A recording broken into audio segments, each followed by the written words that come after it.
the thing about automation, I'll give you an analogy which is important to think about. Automation, we're going to hit about 50% automation in the current labor. If you took the current labor force in 10 years, 50% of it, it's probably 15 years. 50% of that in 15 years will be automated out. But that doesn't mean that those people are unemployed. So if you take a look at Tesla, this is the thing that I always look at. So Tesla as a business has probably the most advanced robotic floor for the building of automobiles in the world. Yet they have, on a per capita basis, the same number of employees as the other car companies do.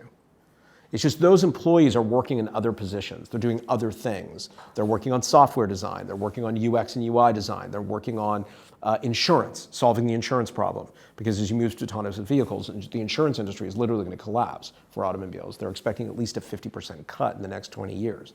Like if you're Sun Life or anyone who sells car insurance, you're in serious trouble. Like really serious trouble, and the smartest thing they could do would be to buy Tesla. But the humans, they have the same number of humans per unit as a similarly sized capitalized company like a Ford or GM based on their revenue number, but they're just doing different things. And that I think is something that people lose sight of when they look at these companies is Tesla really employs a lot of people, but they're just different.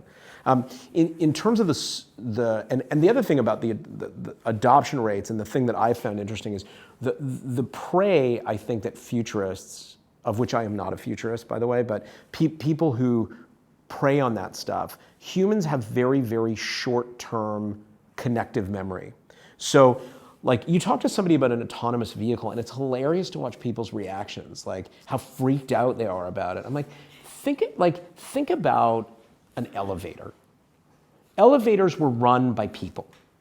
If you were the first person who walked into the New York Times building and the automated elevator, they were working for the first day, like you were going to be thinking you were going into a flying death tube. Like you weren't going to go into that. It was like that was in its day a freaky experience, walking into the first automated elevator. Like that is weird. It was weird for most people, but it's nothing today.